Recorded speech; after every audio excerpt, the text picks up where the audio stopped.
e assentados, eu convido você a abrir a sua Bíblia na carta que Paulo escreveu aos Filipenses. Quero compartilhar nessa noite com você sobre o tema Apaixonados por Jesus. Você pode repetir comigo? Apaixonados por Jesus. Vamos ler a palavra de Deus, Filipenses capítulo 1, versículos de 12 a 14. Texto bíblico, palavra de Deus que serve de base para esta mensagem. Compartilha por gentileza a sua Bíblia com quem não tem, que está perto de você, e se você não tem, chega mais perto de quem tem, para que todos tenham acesso à palavra de Deus nesse momento.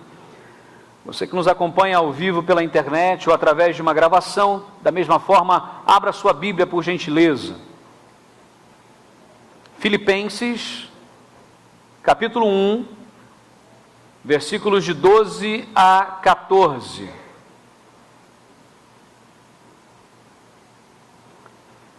Diz assim a palavra de Deus: Quero que saibam, irmãos, que aquilo que me aconteceu tem, ao contrário, servido para o progresso do Evangelho.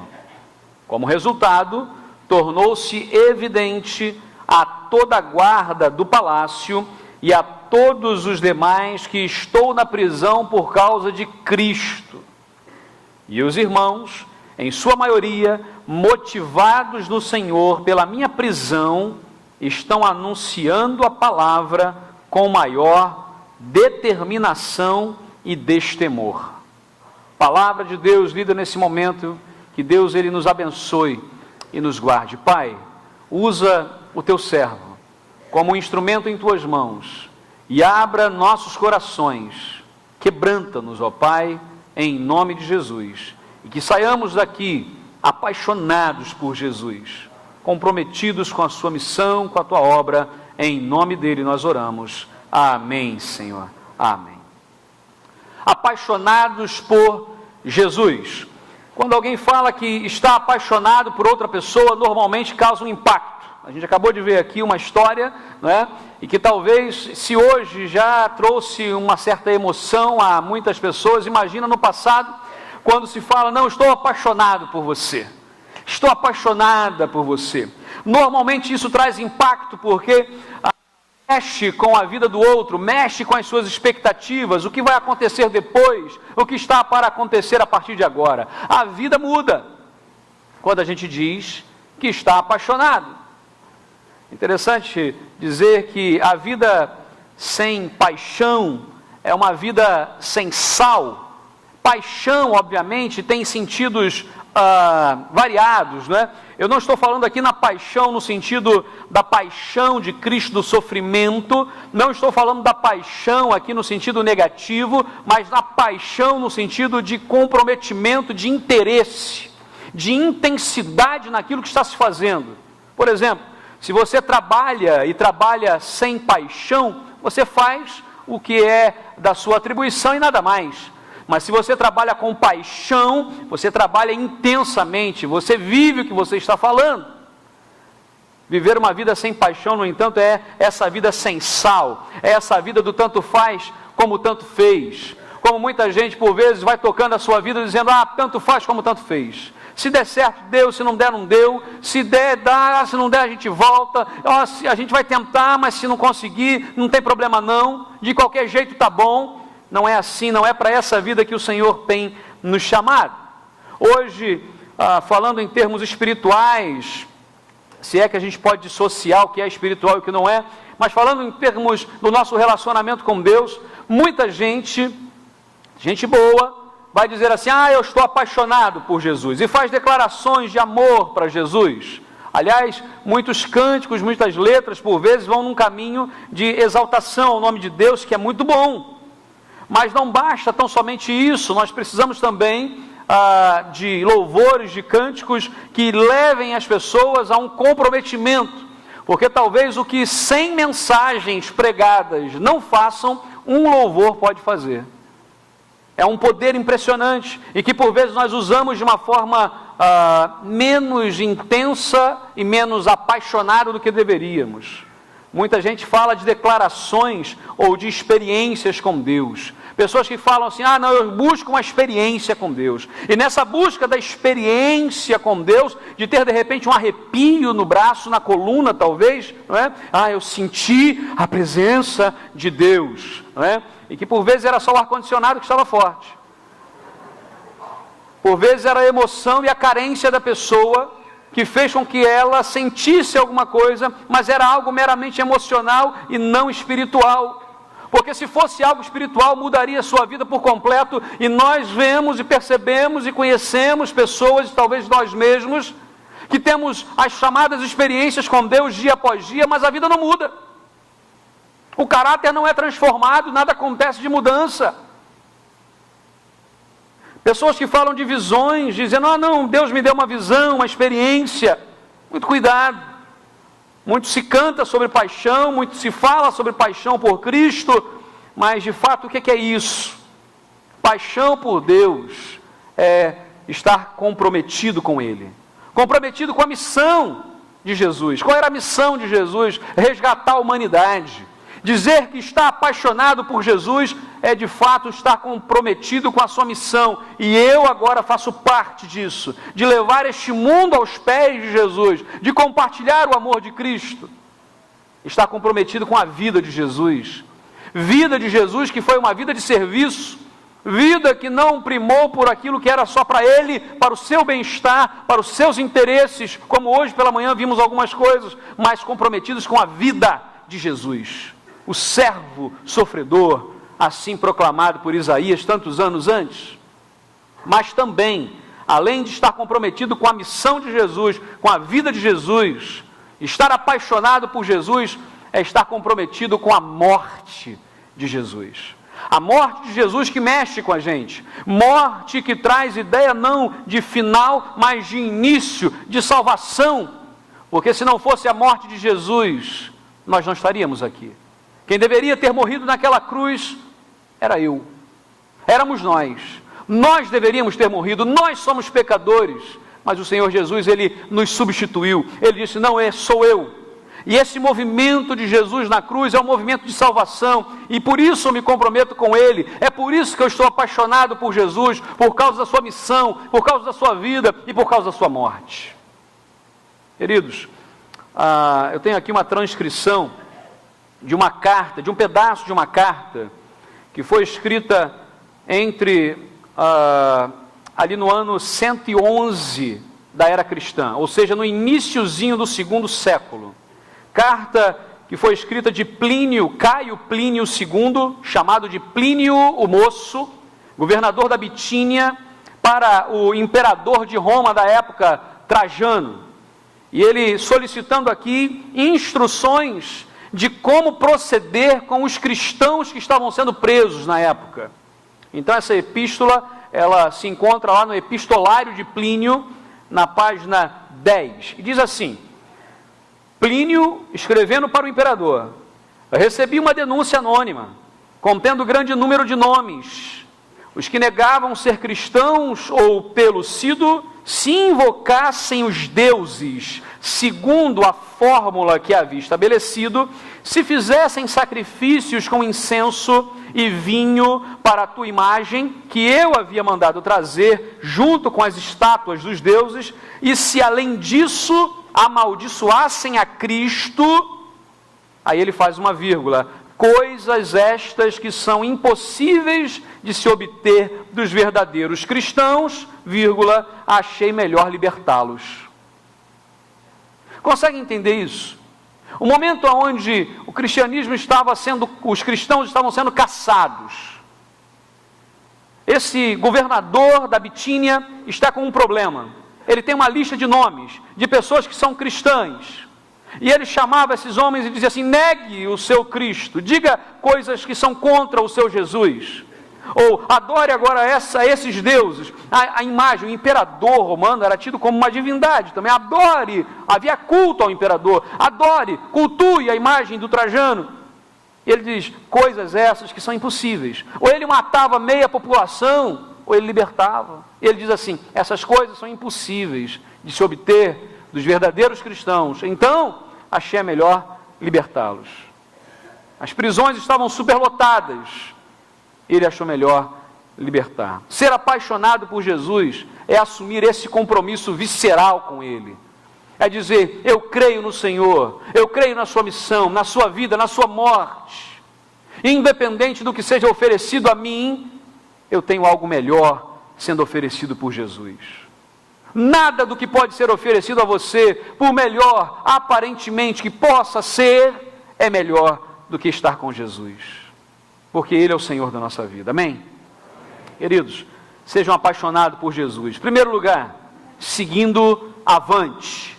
Seguindo avante. Versículo 12, vai ser a base desse nosso primeiro momento. Ele diz uma expressão aqui: as coisas que me aconteceram. Paulo vai dizer, as coisas que me aconteceram. Que coisas são essas? Se você quiser saber o que aconteceu com Paulo, que marcou a sua vida, leia lá a segunda carta que Paulo escreveu aos Coríntios. A segunda carta aos Coríntios é a carta onde Paulo mais se mostra como pessoa. Não tanto como o apóstolo aos gentios, mas como pessoa. Ele se abre, ele conta os seus medos, o que ele passou, o que ele viveu. O capítulo 11 em especial, no final, lá no versículo 23 a 30, vai falar bastante sobre isso. Onde ele vai dizer, eu fui açoitado tantas vezes, eu fui preso tantas vezes, eu sofri naufrágios tantas vezes por Jesus. Tudo isso aconteceu por Jesus. Os judeus estavam perseguindo Paulo, os romanos estavam perseguindo Paulo e os cristãos, e os filipenses, que era uma igreja que amava o apóstolo Paulo, estavam preocupados com ele. O que está acontecendo com você, Paulo? O que está acontecendo? Você está preso, as coisas estão ruins. E Paulo então escreve aos filipenses e fala para eles isso: olha, as coisas que me aconteceram serviram para o progresso do Evangelho. É interessante observar isso aqui. Normalmente a gente tenta chamar a atenção para a gente, quando a gente está passando por uma provação. Estou passando por uma provação. E a gente chama a atenção. Olha como eu sofro, olha como eu passo necessidade, olha para mim, olha para mim, olha para mim. E a gente vai chamando a atenção, às vezes sem palavras, mas com ações assim. E Paulo está fazendo exatamente o contrário. Ele desvia a atenção para longe do seu sofrimento. Paulo estava preso, ia morrer, ia ser executado. E ele está dizendo, não, as coisas que me aconteceram serviram para o progresso do Evangelho. Ele tira o foco dele e coloca o foco em Deus. Grande parte dos problemas que nós temos, espirituais, é que nós, muitas vezes, não colocamos o foco verdadeiramente em Deus.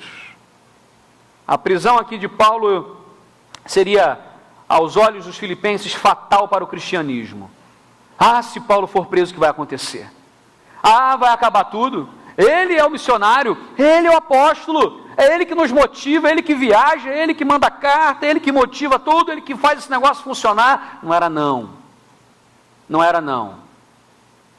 Não é o pastor que faz essa igreja funcionar. Não são os ministros que fazem essa igreja funcionar. Não são os líderes de ministério, de departamento, seja do que for, que faz essa igreja funcionar. Sabe o que faz? O poder de Deus. É Deus quem nos motiva, é Ele quem nos usa poderosamente como instrumentos em suas mãos. O que Paulo está dizendo aqui é isso. Ele vai dizer, tudo isso serviu para o progresso do Evangelho. A palavra progresso aqui era uma palavra muito interessante, era usada aqueles homens que tinham um facão, entravam numa mata cega ou virgem, como alguns dizem, e aquela pessoa que ia cortando os matos, abrindo caminho. A palavra progresso significa literalmente aqui cortar a frente, cortar para caminhar. O que Paulo está dizendo é, eu sofri, e cada sofrimento meu foi um golpe para abrir caminho para o poder de Deus se manifestar. Já parou para pensar nisso? Que a sua vida, por maior que seja o sofrimento que você tenha e passe, tem um propósito. Por maior que seja a questão, Deus está nesse negócio. E Deus pode estar usando tudo que você vive para cortar a frente, para ir além. Deus tem algo muito maior do que a gente possa imaginar. Palavra aqui utilizada, muito bem utilizada. Paulo, ele não usou à toa essa palavra. 1 Coríntios capítulo 15, versículo 58, a Bíblia nos diz: mas graças a Deus, que nos dá a vitória por meio de nosso Senhor Jesus Cristo. Portanto, meus amados irmãos, mantenham-se firmes e que nada os abale, sejam sempre dedicados à obra do Senhor, pois vocês sabem que no Senhor o trabalho de vocês não será inútil. Meus queridos, a nossa vida, o nosso trabalho, o nosso serviço só tem sentido se for para Jesus, por Jesus. Nós fomos criados por Deus e para Deus, e enquanto não entendermos isso, não haverá felicidade, não haverá motivo de vivermos. Foi o que nós falamos na última quarta-feira, palavra pastor Rick Warren. Os impactos que nós sofremos na vida não são maiores do que o impacto de Jesus em nossas vidas. Não podem ser. Se muitas vezes nós sofremos abalos e somos impactados pela vida, basta você se voltar para Jesus, porque o impacto de Jesus é muito maior. O que Jesus faz por nós e em nós é algo que não dá para se mensurar. Siga avante, avance com Jesus. Por vezes nós passamos momentos difíceis, pensamos em desistir, pensamos em voltar atrás, mas é nesse momento que devemos caminhar, seguir além. Está sem força para seguir, está sem força para cortar a frente, para progredir, ajoelhe-se e caminhe de joelhos. A força do cristão não está no seu punho, a força do cristão não está no seu argumento, a força do cristão está no poder da oração. Porque quando nós oramos e clamamos e caminhamos de joelho, Deus abre as portas.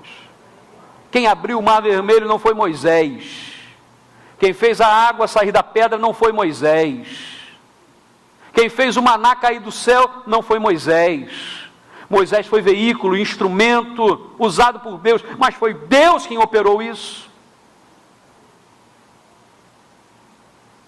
Um texto muito interessante, quando Moisés está liderando o povo e o povo começa a reclamar de algumas coisas e dizer assim: não, vamos orar, vamos consultar a Deus. Deus então fala para Moisés o que? Diga ao meu povo que marche.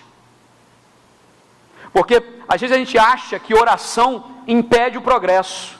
A gente acha que vida de oração, estar na presença de Deus, é ir mais devagar. Não é não. Porque sem isso não há progresso. A minha vida tem passado por sofrimento, eu tenho passado por isso, por aquilo, glória seja dada a Deus. Porque se eu entreguei a minha vida a Deus, vivo não mais eu, mas Cristo é quem vive em mim. Seja um apaixonado por Jesus, siga avante. Está difícil, está complicado, você está desanimado, revoltado, seja o que for, siga avante com o Senhor Jesus. Segundo lugar, seja um apaixonado por Jesus, faça tudo por Ele e para Ele. Olha só, versículo 13, ele vai dizer aqui a expressão, minhas cadeias em Cristo. Repete, você pode repetir comigo? Minhas cadeias em Cristo. Paulo está fazendo uma referência aqui à sua prisão. Ele estava preso, mas talvez ele estivesse fazendo uma referência não à prisão da algema, da cadeia que estava prendendo, mas ao seu estado de espírito, porque às vezes a gente está livre, mas está preso. Por vezes nós não estamos presos atrás de grades, de barras de ferro, mas estamos presos dentro do nosso coração. E enquanto essa grade, essa cadeia não for quebrada, arrebentada, nós não vamos conseguir progredir, caminhar. E ele diz, minhas cadeias em Cristo, ou seja, a razão pela qual ele estava preso era Cristo. A pessoa que era a razão da sua vida era Cristo. Ele vai dizer que por todo o palácio, em algumas versões, toda a guarda do palácio, em outras versões, toda a guarda pretoriana. Como política da prisão de Paulo, ele tinha que ficar preso como cidadão romano e como perigoso que era considerado, ele era obrigado a ficar algemado com um guarda pretoriano, 24 horas por dia. Isso aqui é muito interessante. O soldado da guarda pretoriana era considerado como a guarda de elite daquela época. A tropa de elite, vamos dizer assim, do Império Romano, era composta por 9.000 homens, chamado guarda pretoriana. Esses homens eram avantajados fisicamente, eram muito mais bem treinados, ganhavam o dobro do soldo dos outros soldados. Eram homens que intelectualmente eram treinados na arte da guerra, da manipulação, homens que não eram bobos. Então veja bem, lidar com um homem desse era difícil. Lidar com um homem bem treinado, forte, inteligente, articulado, que tinham acesso ao imperador e aos grandes homens que dirigiam ali, os governadores, era difícil lidar com esses homens. Eram mais hábeis do que os outros. Interessante que Paulo diz, ele estava com a guarda pretoriana. Paulo ficava algemado 24 horas com um homem desse. Eles se revezavam, obviamente. Agora, para pensar comigo, ele vai dizer, e a todos os demais, não só a guarda do palácio, ficou sabendo, mas todos os demais. Aí eu fiquei imaginando aqui a situação. Como é que Paulo ia chegar até o imperador? Como é que Paulo ia chegar até os homens mais poderosos, se todo mundo estava perseguindo Paulo? E aí, a gente fica assim, bom, desafio ou oportunidade? É aquela palavra. Paulo poderia estar dizendo assim, está vendo aqui, Senhor? O Senhor não está olhando para mim, não? Eu estou aqui, preso com esse homem, difícil. Não dá para argumentar muito com ele, que ele é inteligente, argumenta. Não dá para disputar no braço, porque ele é maior do que eu. Ele é bem relacionado, eu estou preso com ele, como é que eu vou fazer? O Senhor não lembra mais de mim, eu estou esquecido aqui. Paulo não fez isso. Paulo entendeu que havia uma grande oportunidade ali. Imagina o seguinte, o homem ficava amarrado com Paulo 24 horas. Paulo falava de Jesus para esse cara 24 horas. E ele não podia sair. Já tentou imaginar isso? E Paulo foi falando, cara, ficava 24 horas, ele, Jesus, Jesus, Jesus, Jesus, Jesus, Jesus, Jesus, Jesus, Jesus, Jesus, Jesus, Jesus. O cara saía dali assim. Querendo ou não, ele falava de que depois? Jesus, Jesus, Jesus. Aí entrava outro. E ele falava, Jesus, Jesus, Jesus, Jesus. E ele saía dali, Jesus. Porque ele fala, toda a guarda do palácio, todos os demais ficaram sabendo de Jesus. Uma profissão que eu acho fantástica para falar de Jesus é dentista, né? Dentista é muito legal, porque o cara está na mesa, na cadeira, quer dizer, e aí você está ali, eu vou falar de Jesus, e você não aceita Jesus, pois é, Jesus, né, e tal, e o cara não pode sair, né? Aí você bota aquele gásinho que ele fica feliz às vezes, né, aquele negócio, né? Paulo aproveitou a oportunidade que ele tinha. Qual era a oportunidade? Estar amarrado com um homem poderoso do seu lado, mas influente. Se Paulo ganhasse aquele homem para Jesus, muitas pessoas seriam ganhas também através dele. Já deu para imaginar isso?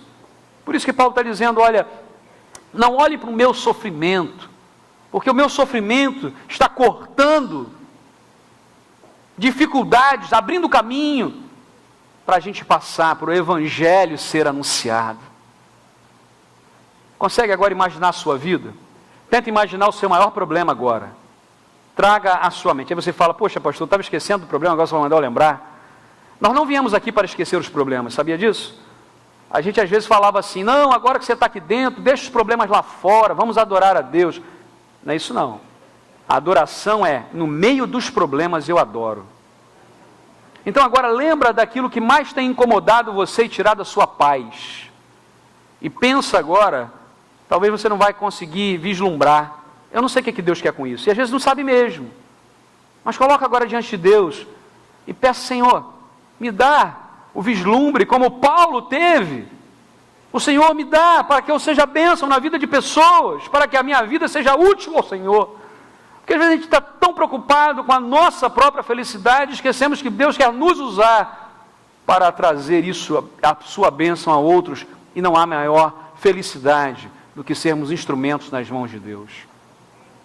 A palavra de Deus diz a todos os demais, porque ia de boca em boca e ele fazia isso por Cristo e para Cristo.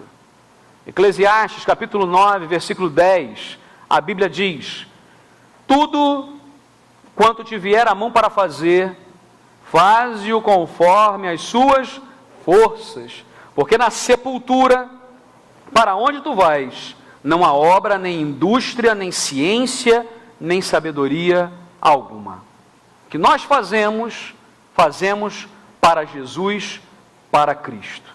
Onde os outros enxergam problemas, nós enxergamos oportunidades, porque nós somos apaixonados por Jesus e fazemos as coisas para Cristo e por Cristo. Esses são conceitos que não podem ser teóricos apenas, precisam ser vivenciados.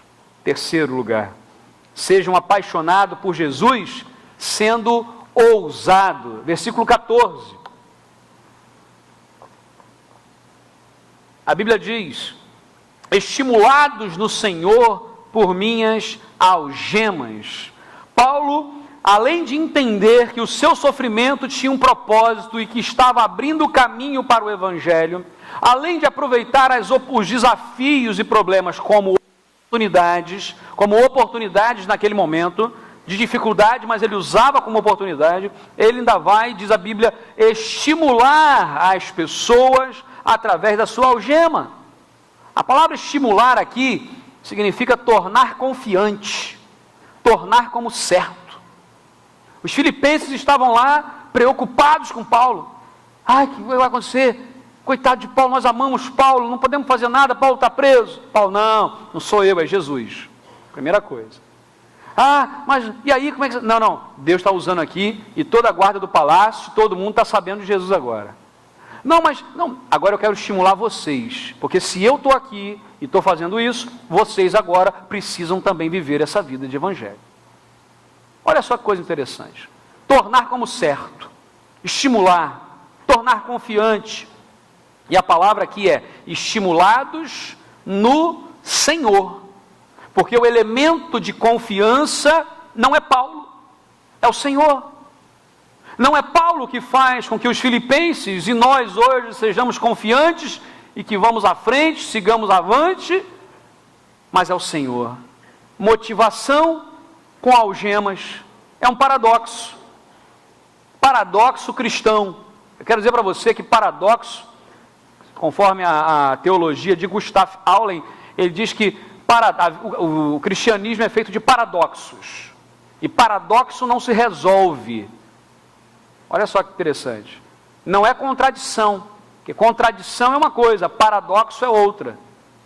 Se você pega hidrogênio e oxigênio, mistura, bom, pode ter duas coisas. Pode estar água, e a água é feita de hidrogênio e oxigênio, mas pode dar uma grande explosão, dependendo da situação. Como é que é isso? É um paradoxo. Depende do arranjo ali e tal, quem vai saber mais explicar, que legal. Mas é um paradoxo, nós não sabemos explicar. A vida cristã é um paradoxo, parece que quanto mais passamos por momentos complicados e difíceis, mais sentimos necessidade de estar perto de Deus. É um paradoxo, porque deveria ser o contrário. Quantas vezes Deus permite que nós passemos por situações difíceis, não para testar a nossa fé, como faz um cientista com um ratinho de laboratório, como algumas pessoas podem imaginar, mas para que nós cresçamos ainda mais. Amadurecer é o nosso grande desafio. Paulo, quando escreve aos Coríntios, ele vai dizer assim: eu queria escrever para vocês e dar alimento sólido para vocês, mas eu ainda tenho que dar o quê? Leite. Eu tenho que dar para vocês leite. E olha que Corinto era uma igreja, uma mega igreja.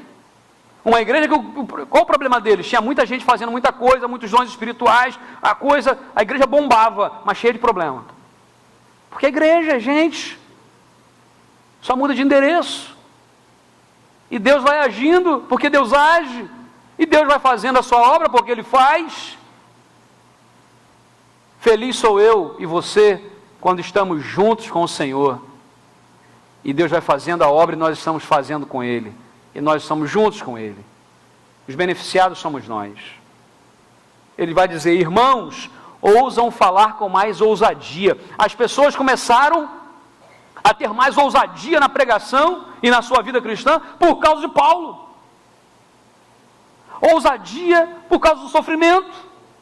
E a palavra ousadia aqui significa desassombro, sem medo, confiadamente, extravasar. Eles falavam, não, de Jesus eu preciso falar. Eu imagino Pedro e João diante do Sinédrio. E os homens falando assim, vocês têm que calar a boca, vocês não podem mais falar de Jesus, vocês não podem falar mais nada, ou senão vocês vão ser presos, Eles olham para aqueles homens poderosos que tinham direito sobre a vida deles e falam o seguinte, nós não podemos deixar de falar daquilo que temos visto e ouvido. Ousadia, intrepidez, falar daquilo que vivemos. Porque se a gente não vive, quando a gente é questionado, a gente fica gaguejando. A gente vai, não pode ser. Porque quando a gente tem certeza, a gente fala. A gente fala sem pensar. Eu tenho um grande amigo meu, ele tem um problema de gagueira. E ele, falando, ele cansa e ele fica às vezes cansado e ele não consegue se expressar. Quando aquele homem abre a boca para cantar, é algo formidável, um vozeirão, uma bênção. Por quê? Porque a letra está na cabeça, ele não precisa pensar para falar. Então ele canta, ele fala, porque já está pronto. Quando as pessoas pedem para a gente a razão da esperança que é em nós, tem que estar pronto. Se estiver pronto, a gente fala na hora. Se estiver pronto, a gente faz na hora. A gente toma decisão na hora. Não vai precisar pensar, não vai gaguejar, porque está pronto, é vida. É vida com vida, é vida com Jesus. Ele vai usar um termo, irmãos, e aqui não pode ser um tom pejorativo, porque a igreja é feita de filhos de Deus, pessoas que se tornam filhos de Deus. E se somos filhos de Deus, passamos a ser agora irmãos em Cristo Jesus. Noé Stanley Gonçalves, ele escreve o seguinte: a igreja não pode ser uma comunidade paralela ou alternativa. A gente não pode ter duas vidas, ou seja, uma vida lá fora, outra vida aqui na igreja. Ah, não, eu vou na igreja, aí eu falo isso, faço aquilo, lá fora é assim. Não, é uma coisa só. Uma coisa só, porque nós somos a igreja. Quando a gente sair daqui, desse ambiente, desse salão, a igreja vai se espalhar por esse mundo. E aí vamos supor, você lá no seu trabalho, a igreja vai estar lá. Na sua casa, a igreja vai estar lá. Aí você vai viajar, a igreja vai viajar. Você vai para o outro lado do mundo, a igreja vai estar lá. Porque a igreja somos nós. Igreja é o povo de Deus, apaixonados por Jesus. Aonde nós vamos, nós olhamos as pessoas e percebemos a missão de Jesus, a vida de Jesus e a morte de Jesus. Nós entendemos que apesar dos problemas, devemos seguir avante. Entendemos que o foco não está em nós, mas está em Cristo, e fazemos tudo por Cristo e para Cristo. E nós somos ousados, porque somos apaixonados por Jesus. Apaixonado por Jesus não é apenas declaração, mas é vida, compromisso com o Senhor. Eu quero pedir a você agora que feche seus olhos, que coloque a sua vida diante do Senhor. Talvez nós tenhamos aqui hoje pessoas que ainda não entregaram a sua vida a Jesus.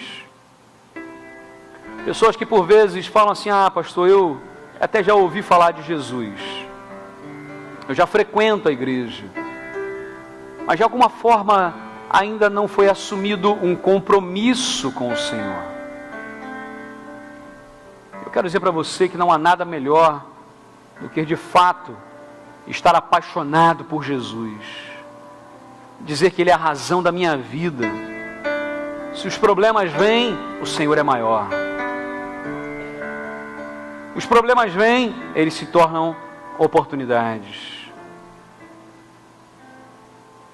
O Senhor é aquele que cuida de nós. E toda essa vivência no Evangelho, sofrimentos por vezes, nos estimulam, nos fazem caminhar ainda mais. Eu não sei se alguém aqui nessa noite quer dizer: pastor, eu quero ser um apaixonado por Jesus, eu quero entregar a minha vida a Jesus, eu quero ter um compromisso com Jesus e receber as bênçãos dos céus. Alguém quer entregar a sua vida a Jesus? Levanta a sua mão assim. Eu quero orar pela sua vida, eu quero orar por você. Alguém dizer: eu quero Jesus na minha vida. Sem Ele eu não consigo mais caminhar. Sem Ele não dá mais. Eu tenho vivido de uma forma vazia por vezes, desesperada. Tenho buscado, mas não tenho achado resposta. A resposta está no Senhor. Alguém quer entregar a sua vida a Jesus? Hoje há pessoas aqui que precisam acertar situações. Talvez você esteja afastado desta ou de outra igreja, já viveu em comunhão, mas está afastado, e hoje é o dia da reconciliação, da volta, do retorno, e dizer: eu quero estar apaixonado por Jesus, como Davi orou: Pai, dá-me de volta a alegria da salvação. Há alguém aqui assim? Levanta a sua mão, eu quero orar por você. Há alguém? Deus abençoe. Levanta a sua mão, não fique acanhada. Mas alguém, diga: eu quero Jesus. Eu quero Jesus. Você que está aqui hoje, talvez você seja membro aqui. E talvez você tenha vivido uma vida, esteja vivendo uma vida sim de compromisso. Você ama Jesus. Mas uma coisa é você amar e deixar isso cair numa mesmice. Por vezes há necessidades, no casamento, por exemplo, como vimos aqui hoje, de renovação, de dizer, de declarar: eu amo você, eu estou apaixonado por você. E no nosso relacionamento com Deus, o Senhor nos ama, e ponto. E nós, e o nosso amor, e a nossa paixão para com Deus. Ah, pastor, eu quero realizar o ministério que Deus tem colocado na minha mão com muito mais paixão. Eu quero estar comprometido com o Senhor. É o seu caso? Fica em pé no seu lugar. Eu quero orar por você. Deus abençoe. Ah, mais alguém? Pode ficar. Não fique acanhado. Diga: eu quero estar apaixonado por Jesus todos os dias. Deus abençoe. Ah, mais alguém? Fique em pé. Diga: eu, Senhor, eu quero ser mais ousado. Deus abençoe. Eu quero entender que o sofrimento que tem vindo sobre a minha vida não é para me parar, mas é para progredir, é para seguir avante. E você que está querendo parar, hoje é hora de continuar. Fique em pé no seu lugar em nome de Jesus. Deus abençoe. Todos que estão ficando em pé, Deus abençoe. Ah, tem coisas que nós não entendemos o que Deus está fazendo. Tem coisas que não dá para entender. Mas eu quero seguir avante, fazer as coisas por Jesus.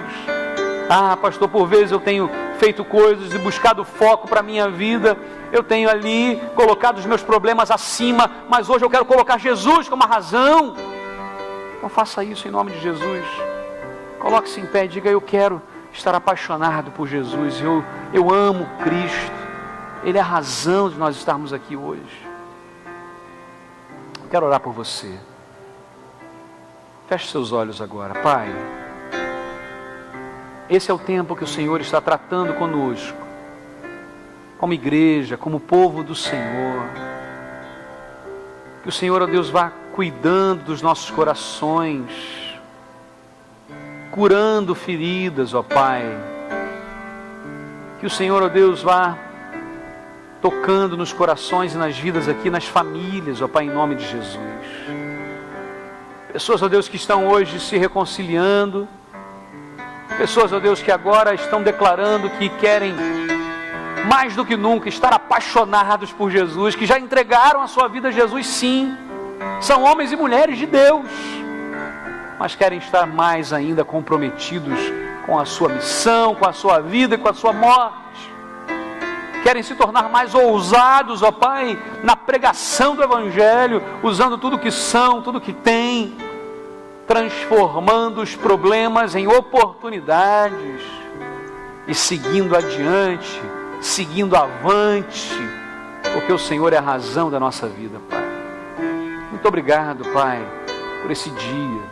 Obrigado por cada vida em especial que se colocou em pé agora. Que o Senhor toque nos seus corações, abençoe, e que o calor do Espírito Santo esteja agora queimando em seus corações, ó Pai.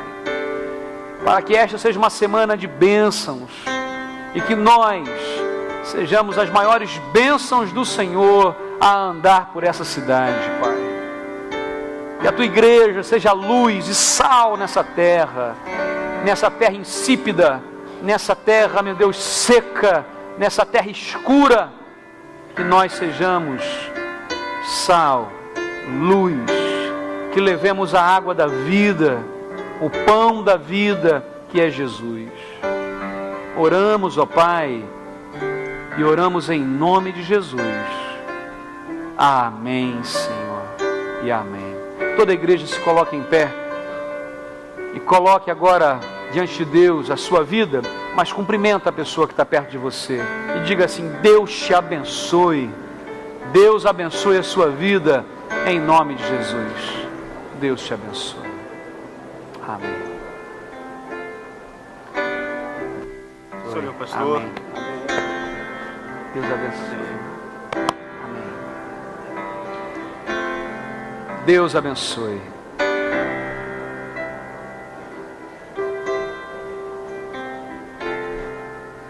Você pode se assentar nesse momento. Nós estamos caminhando para o encerramento desta celebração, mas lembrando que o culto continua. Amém? O culto continua porque o culto é a vida. Celebramos ao Senhor coletivamente, mas o culto é a vida. E que ao sairmos daqui, continuemos cultuando a Deus durante toda esta semana. E que Deus nos abençoe